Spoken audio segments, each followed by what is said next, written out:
am no stranger to 1/72nd scale Dauntlesses, with 3 examples here: Airfix SBD-1, Airfix A24 and Hasegawa SBD-3, but all of them have been made obsolete by today's kit, the Flyhawk SBD-2. Now, the Airfix kit dates back to the 1960s and is perfectly fine as a basic representation of the type, and the Hasegawa one's from the 90s, and again, perfectly fine.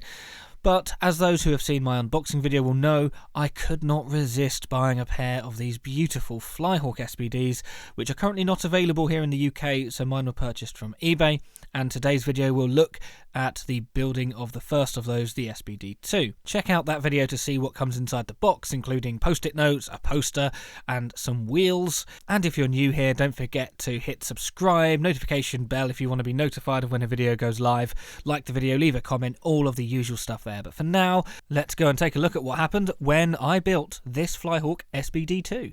The tooling date is 2021. This is the second release of this basic tooling, the first being the SBD-3. This has a few extra parts to make it the upgrade edition, as mentioned in the unboxing. I've counted the parts as 92, but that is the total number of parts in the box, give or take a few because I may have miscounted. And this version has an extra 2 sets of wheels as well, so there's plenty in here. And I've put the number of decal schemes as 3, although they actually give you mostly stencils and then you can create your own from there. So there are 3 kind of pre-arranged schemes, but actually you've got the registration codes and things to do almost any aircraft from those squadrons.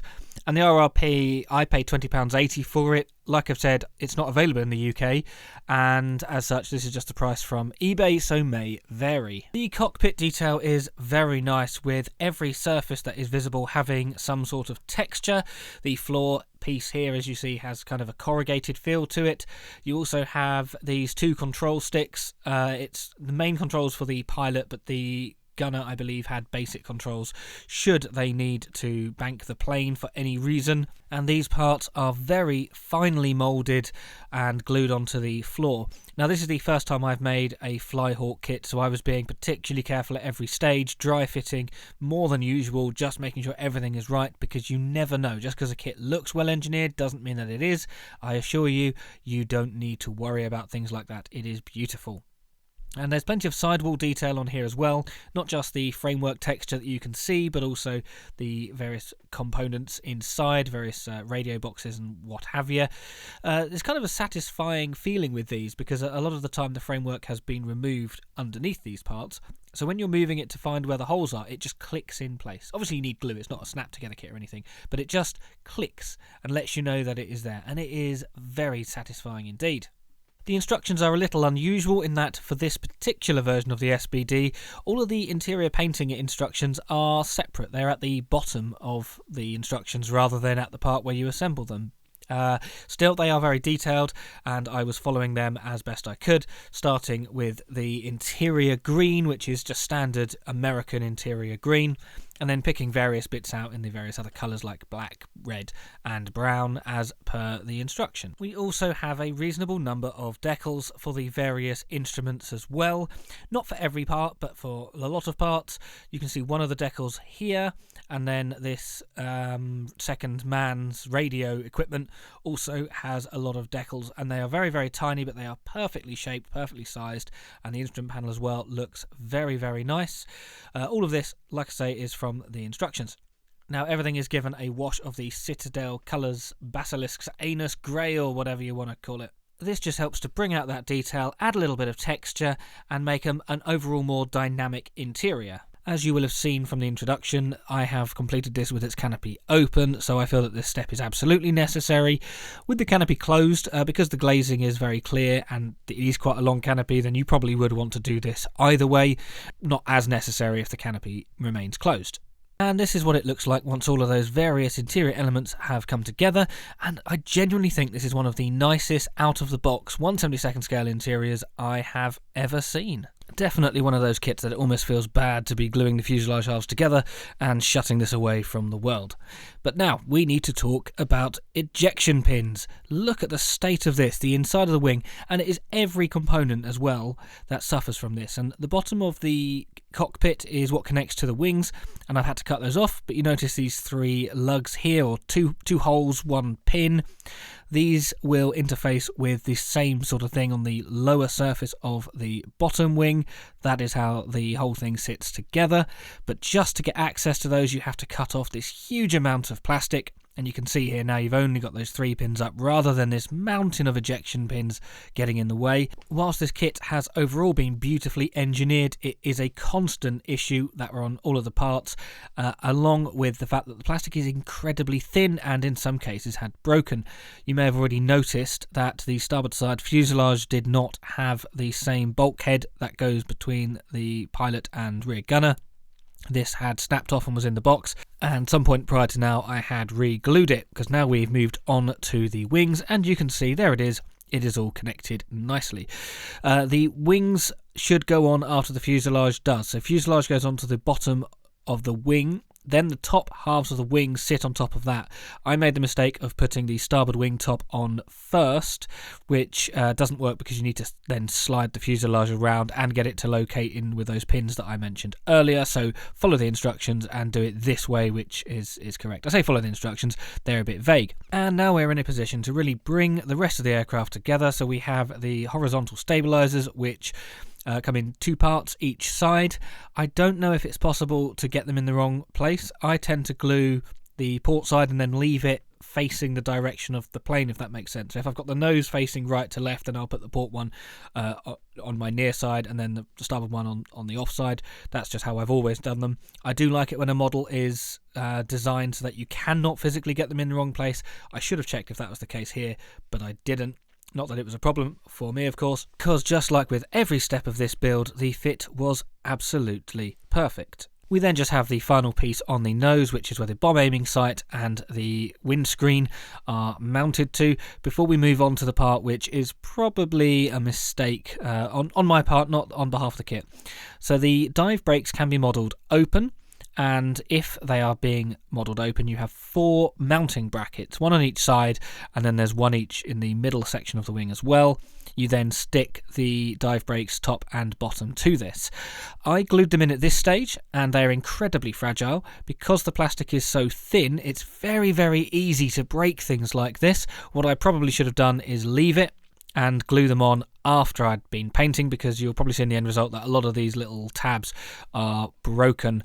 Obviously, if you're doing the brakes closed, then you do not need to worry about this step. In my head, I thought it would be easier when coming to paint them red to do it this way, but alas, in hindsight, it was just unnecessarily fiddly.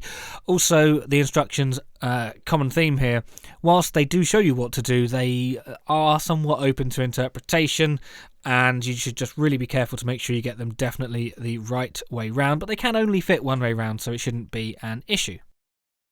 I'm taking a break in the video here to talk about paint colours, in particular that which will adorn the SBD that you see now completed in the corner here. For me, growing up, my preferred area of modelling was in fact this, the United States Navy interwar scheme, which is characterised by silver fuselages and bright yellow wings. It's very eye-catching, especially if you're a teenager and you don't have a specific bias for something that you saw growing up.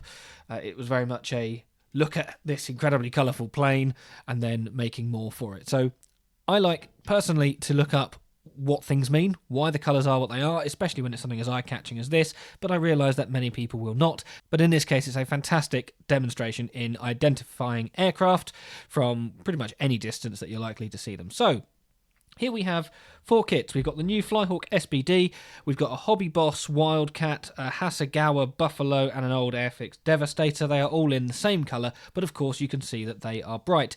So we can break this down into a few segments. We're going to use, let's use the Dauntless first. So there's one standard component, that is a silver fuselage, and orange yellow or chrome yellow wings. 2 different names for the same colour, but it's essentially a rather orangey yellow or a rather yellowy orange. You notice, of course, that these are all slightly different because they've been painted at different times. Quick note on the silver, yes, it is silver. This is not polished aluminium or anything like that. It is silver. It was a paint because it is better to paint your aircraft to protect them, and it took many, many years to get this right. Painting metal on metal is always a little bit, painting a metal effect on metal was always a bit challenging. So sometimes they will show as greyer than others, and sometimes they will show as silver, but either way, it is silver, not bare metal. And the yellow wing is chrome yellow as opposed to a lemon yellow, which is why, of course, you have two yellows on two of these aircraft. So, with the basis being silver on the fuselage and yellow on the wings, what's with the rest of it? So the first thing to draw attention to is the tail. Here we have a TBD-1 with a red tail. Ignore the stripes around everywhere else. All we care about is the tail. What does it mean? Why is this one red? Why is this one yellow? And why is this one willow green? Well, the answer is simple. It identifies the carrier or squadron that the aircraft is based on. Bear in mind, this did change a couple of times, so there are a couple of variations, but at the time that these aircraft were around, it would be the post-1937 system, which indicated aircraft from USS Yorktown, such as this Devastator here, would have an insignia red tail. USS Saratoga would have an insignia white tail.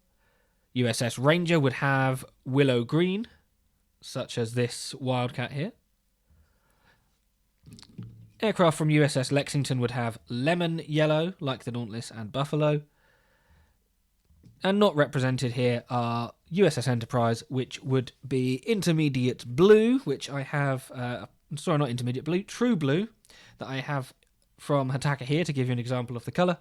And USS Wasp would be black. With the tail sorted, why are there stripes? So, for example, these are both from the same carrier, but why does one have blue and one have white? Well, this is equally as fantastic and can help you identify any aircraft at all from the squadron just by these colours. So using the Buffalo as an example, you can see that here we have a blue nose, wing stripes, and fuselage band, which identify the position within the squadron of this aircraft. What do I mean by the position? Well, there are 18 aircraft. Number 1... you can see represented by the Devastator. We've got number 4 on the Dauntless. There's also number 4 on the Wildcat, but we have number 7 here. I don't personally have any aircraft that are below position 7 in the squadron. Essentially, 1, 2, and 3 will have red. 4, 5, and 6 will have white. 7, 8, and 9 will have true blue. 10, 11, and 12 will have black. 13, 14, and 15 will have willow green. And 16, 17, and 18 will have yellow, or lemon yellow. So if you see an aircraft with lemon yellow front, with lemon yellow nose, wing stripes, fuselage bands, lemon yellow tail, you know that that is the 16th, 17th, or 18th aircraft of a squadron aboard USS Lexington. But it gets better because you can identify the exact aircraft based on the coloration as well. If the band on the nose is complete top and bottom, then it is aircraft 1. If it is just the top half, then it is aircraft 2. And if it is just the bottom half, then it is aircraft 3. So essentially you would have 1 would be the entire, and then 2 at the top, 3 at the bottom. 4 would be entire, 5 at the top, 6 at the bottom. And it goes on like that, meaning you can correctly identify any aircraft based just on the colours. Or, of course, you could read the numbers, because that's exactly what this means. The squadron is 2, so it would be VB2. B, it's a bomber. T, torpedo. F, fighter. And 4, number 4, hence the numbers on the 4, the 7, the 4, the 1. Now, obviously, there are variations, including this Wildcat. Why does it have a grey nose? I don't know, but there's photo evidence to suggest that it does. Why have they painted black boundaries around it? Well, they just felt like they wanted to, I guess. So obviously there's variations, but the general principle is the same. So there we go. Learning done. Anyone still awake can go back to watch the rest of the build. So over now to construction, Captain. Well, there we go, putting the history professor back in his box for a little while. The entire aircraft has been primed in white, and we now get out the Model Air Yellow. So this is a Vallejo paint, and yes, it's RLM04, but you see down here it's ANA 614 as well. This colour is essentially Vallejo's all-round Second World War era yellow, so you can use it for RAF trainer yellow and the chrome yellow of this era, as well as RLM04 and things like that. Personally, I think it looks fine. It's not the brightest of yellow, it is a bit orangey, and therefore I think it is perfect. And the entire thing, entire top wing surface was sprayed using this yellow. Yellow can be a bit of a difficult colour to spray, and yes, I've heard many different options for getting a better vivid colour at the end of it. I'm playing it safe by priming in white and spraying it over the top there, and I'm pleased to report that it does look quite the part here. I also, of course, want it to look quite clean. I don't want it to be a dirty yellow, otherwise I may have considered something else. But definitely to get the full yellowness of a yellow, prime in white. And then at the opposite end of the success spectrum is spraying on the Hataka Lemon Yellow. This was from a paint set for this era, so it has insignia red and the true blue and willow green and everything that was already mentioned. This was thinned down with some Hataka thinner, and it did not like it. It really did not spray on very well. You see here that I'm just trying to get the yellow on the aircraft. It's incredibly runny. Yeah, I probably over thinned it. It was a pain. Anyway, Insignia White next from the exact same set, and I have waited for the yellow to dry. I left it overnight and have masked these stripes. These are included in the decal set that I'm using, but I would rather paint these stripes. Nice and simple, no reason to faff about. And I'm also doing that on the cowling, which you may have noticed, of course, I had not glued on at this stage. Speaking of difficult colours, we also have aluminium. I only have one airbrush, so everything has to be cleaned extremely thoroughly before and after using this, because otherwise it is particularly difficult. You see, I've also sprayed the white fuselage band and masked as much off as I can. I tend to find that the best way of getting that painted silver look is to prime in white. If you want natural metal, then you want gloss black underneath it, but here, having white underneath gives you this rather nice painted finish, because as I've said, it wasn't natural metal, it was a paint. Then after everything had been left to dry, the tape comes off and this is what we are left with. I have also gloss varnished at this point in preparation for the decals, which in this case are aftermarket sets provided by Starfighter. This colourful Dauntless set provides 2 examples of SBD-1s and one of an SBD-2. There are minor variations between those types, and whilst you probably won't get much of an indication of that in model form, I am sticking to the SBD-2 example. And you'll see that we only have one set of national insignia, although we do have enough registrations and US Marine and things like that to do all 3. So if you've got spare insignia, you can reuse this set and get 3 aircraft out of it. Not that that is what I am planning to do with the Hasegawa Dauntlesses that I've got lying around or anything. Stay tuned. And then for much of the stencil data, including these walkways, I am using the Flyhawk decals. So the Flyhawk insignia are a different size, which is correct. It's not that they've done it wrong or anything, but they're a different size because they represent a different period. So I have had to use the Starfighter decals for the insignia. A lot of the stenciling detail is actually white, a lot of the text that goes on the fuselage, for example, which on a shiny silver background is not really visible, so I didn't really bother. So it's a bit of a compromise. All of the basic stuff is here, however, some of the finities are not. And I must admit, all of these decals are fine. The Flyhawk stuff, I was a little bit dubious about. It just didn't look quite right on the sheet, but actually fantastic, no problems whatsoever. The Starfighter stuff, yeah, again, no problems. I expected them to be fine, and they were. Perhaps the only thing worth noting is that the blue on the insignia is much more vivid, much more intense than it is in the Flyhawk decals. Now, since I had to use these anyway, that's obviously not a problem, but by choice, I do prefer these ones. The more vivid ones on the pre-war colour scheme just suit. It just makes it stand out much better. Very, very nice. Whilst the aircraft is flipped over for the underwing insignia, then we're talking about the chrome yellow, which you see does extend around onto the lower surface of the wing. This is not mentioned in the Starfighter decals. In fact, they don't really tell you where to put any of the things, doesn't really tell you how to paint it. Thankfully, I do have a selection of books about this era, and the Dauntless in particular. So thankfully, I used those resources to paint this aircraft. Right then, on to the engine. You've got the main pistons, which are glued onto the fuselage. You've then got whatever this bit and the hub is that goes on top. There is no option to have a spinning propeller with this kit. The pin, as you see there, is just moulded straight on, and this is also the reason why I painted the cowling separately, because otherwise it would have got in the way of this pin and it just would have been a bit tricky to mask. So that was all done separately. There is also, again, whatever this is, I don't really know aircraft engines at all. I don't do the mechanical thing, but there is also this small part which goes on as well. Everything is correctly indented to make sure that you put it the correct way round. It is difficult not to get it right. and then a little dummy fit of the cowling just to make sure that everything is in place and that it looks good. In case you couldn't tell, I'm doing this aircraft to look rather spotless because, quite frankly, if you're going to paint it in this colour, why would you make it look grubby and horrible? They look splendid like this. I want it to stand out. Onto the canopy, and this did actually come with a paint mask, and so I could have put the paint mask on and sprayed it all at the same time as the rest of the aircraft, but I didn't. Part of the reason for that is doing the canopy open. The instructions didn't make it 100% clear how to mask things with the canopy open, because of course it's completely separate. They're completely separate pieces. It's just one long overall canopy piece for the closed option, and then it's several smaller parts for the open option. I spent quite a while trying to work out where best to put things, and then just thought, you know what, sod it, I've got plenty of other Dauntlesses, I can use the paint mask for that. For this one, I'm doing it with the canopy open. That does mean, because it's kind of telescopic, some of this won't even be visible. It will be buried underneath things. It doesn't matter if it's not 100% straight, but also I'm quite good at painting canopies, so that is what I did for this. I don't know, you judge, you tell me if the end result you think is worth it, but I personally find it less stressful just painting it with a small brush than I do messing about with paint masks on something like this. I was a bit dubious of how the telescopic open canopy was going to work. I didn't need to be. The way that this has been engineered is perfect.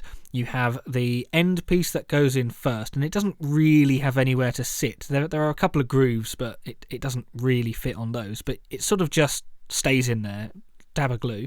And then you've got the part that goes over the top of that, which has enough clearance to not scrape the paint off whilst also not looking over scale. And then you have another part on top of that, which again just fits perfectly. It is perfection. Very, very impressed. And I don't think I'll do another one with the canopy open because it's a lot more work, and ultimately I do quite like seeing them canopy closed as well. But they gave you all the stuff here to do it properly, and they absolutely delivered. So yes, 10 out of 10 for the way that they've designed this canopy. And then, of course, we've got the gun. So with an open canopy, you'd expect the gun to be out. You may have noticed that I didn't put it in earlier. You've got these doors which are to allow the gun access. I was under the impression they were spring-loaded in the real aircraft. Maybe wrong, but that's what I thought they were. But you can open those using these separate parts. There is a one-piece bit for it when it is closed. And then you've got the dive brakes. If you are doing these closed, then you will need to trim a bit off the end, but because I'm doing them open, I don't. And in case you're wondering how I masked it, I just eyeballed it. I measured it, eyeballed it, so yeah, that looks about right, and yes, they do indeed line up. One of the main strengths of this kit is the fact that it has these holes drilled in the dive brakes, and that's one of the reasons why I wanted the brakes open. And in case anyone does ask, why are the brakes open if it's sitting on the ground? Well, it's obviously being inspected by someone, and maybe one day I will get a little model of somebody with a little clipboard out, staring at the dive brakes and making notes. But for now, I just wanted every hatch open, everything on display. No weaponry though. I haven't put any bombs on this one. I just wanted it sitting on the ground, looking spectacular, as if it were factory fresh. And of course, there are indeed photos of this exact aircraft fresh out the factory, looking spectacular. So it's quite appropriate that I should model this one. And with that then, we've only got a few final parts to do, including the propeller blades, which have these beautifully coloured tips, and I'm painting the spinner lemon yellow, and then we can look at the end result. And thank you for making it this far. I'm aware this has been a bit of a bumper edition for one of my videos, but I think if any aircraft is going to deserve it, it should absolutely be the Douglas SBD Dauntless. Well, in case I haven't made it clear by now, let me just sum this up by saying this is absolutely fantastic. This is possibly the best kit I've ever made in 1/72nd scale. Not just because it's the Douglas SBD Dauntless and it's one of my favourite planes, and I'm so glad that there's a new tool of it, but just the way that it is engineered, it is absolutely spectacular. The way that it basically falls together is incredible. Now, yes, you could say that the dive brakes are a little overdone. The holes are a little bit small. I could definitely do with being a bit bigger, widened up a bit, and they do look a little bit excessive at times, but this is just plastic. You can get etched replacements for the Hasegawa ones, and I will at some point finally assemble mine and we'll do a comparison that way. But to have plastic injection molded dive brakes in this scale that look this good, yeah, absolutely. And that's the reason why I decided to model it with the brakes open and the canopy open. There's just There's so much detail in this. It is fantastic, and I absolutely love the way that it looks. Even in this small scale, the interior detail, which is still visible, looks absolutely fantastic. Just shining the light from my phone in there, it is still visible. Okay, you can't see all of the decals that I put on, but yeah, it is genuinely a work of art. It is utterly fantastic. If the instructions were better and just less awkward, because there's this long strip thing, then this would probably be the perfect kit. And here it is next to the Hasegawa SBD-2. Now maybe it'd be a bit fairer to compare like for like, but sod it, I'm going to compare it anyway. I've drilled out the holes in the dive brakes in the Hasegawa one, which is why they look a bit rough, but the shape is fine, but it's just the fidelity of the Flyhawk one is exceptional. This Hasegawa Dauntless is a good kit, nothing wrong with it at all. Everything about the Flyhawk one is better, and it is, well, it's about 20 quid, and that's the deluxe version. It is fantastic. And what of the Airfix Dauntless? Well, it would be cruel to really expect it to contend with the Flyhawk one, and yeah, it doesn't really. It's perfectly fine. It's Dauntless shaped, and sometimes that's all you need, but just the detail underneath, the general shape is fine, but everything else, anything with fidelity, obviously the Flyhawk one is better. And yes, you've probably already guessed it, the Airfix one will probably not return to the shelf after this video. So please let me know what you think. Does this Flyhawk Dauntless look good to you? Do you like this scheme, or do you prefer your things looking grubby and blue and whatever? And did you even realise this kit existed? Because it took me a year after it had been released to actually realise that somebody had made a better Dauntless. I know, and I say I love the plane. So yes, let me know your thoughts below. And don't forget to hit that like button and subscribe if you haven't already. Now, as per the unboxing video, there is of course a second Flyhawk Dauntless that I now have. Do I really want to be making that on the channel as well? Probably not. It's probably going to be something that sits around for a little bit and I then make afterwards. If you do want to see it, it will be blue, then yes, by all means let me know and I will consider it. I try and avoid doing too many of the same kits on the channel for fairly obvious reasons, but if there's enough interest then I will do it. Otherwise, I'll just share it as posts. And if you like seeing my posts, then you could become a channel member. These people on screen help contribute a small amount each month, and as a reward I will often share pictures of what I've been working on exclusively with them before it then hits the likes of Instagram or whatever. So if you are interested in joining them, then you will be very welcome, so please do. But don't worry, if not, watching the video is more than enough to satisfy my ego. Once again, thank you for watching, and I hope you come back and enjoy another video. Good day.